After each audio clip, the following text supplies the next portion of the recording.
Karibu tena mpenzi msikilizaji wa Dira Update, na leo hii nimekuletea mada ambayo itakuchekesha kidogo. Kwa maana hiyo this time hebu tu enjoy kidogo.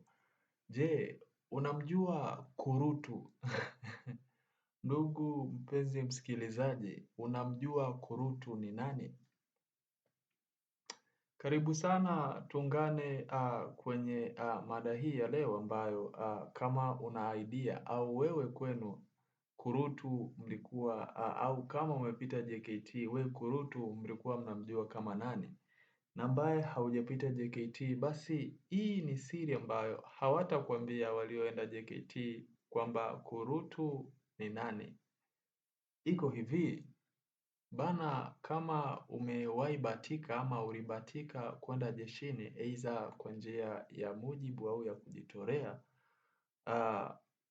utakuwa unamfahamu kurutu vizuri. Kurutu bwana ni mtu ambaye kwanza hasikii halafu ni mdudu umeelewa? Kwa hiyo jeshini kurutu wanamtemu kama mtu ambaye haelewi, ni mdudu, muda wote ule ni kazi kazi. Sasa kurutu kurutu akisikia firimbi ikilia akili yake inasimama yani. Kwa nini inasimama?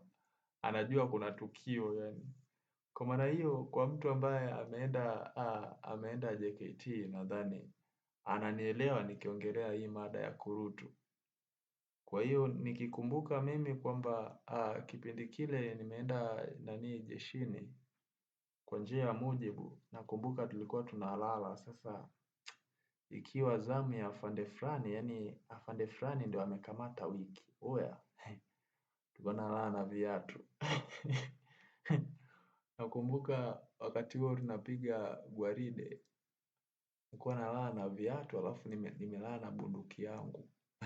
Nimeikumbatia, nikisikia firimbi tu nisharuka. Umeona? Kwa maana hiyo, yale maisha yale kurutu, kurutu mdudu kweli yani.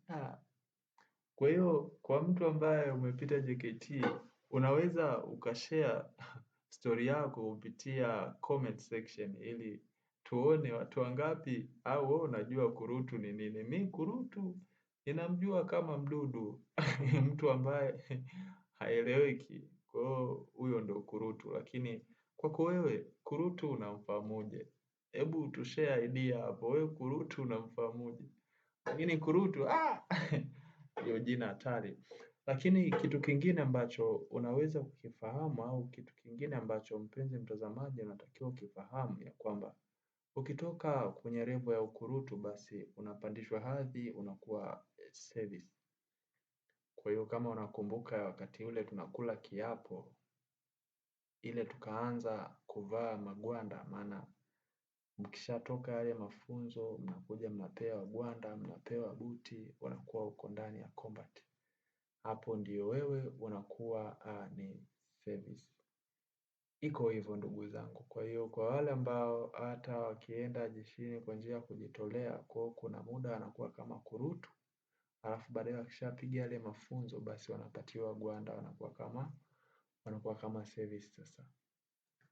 Iko hivyo, tukutane kwenye comment section. Chao.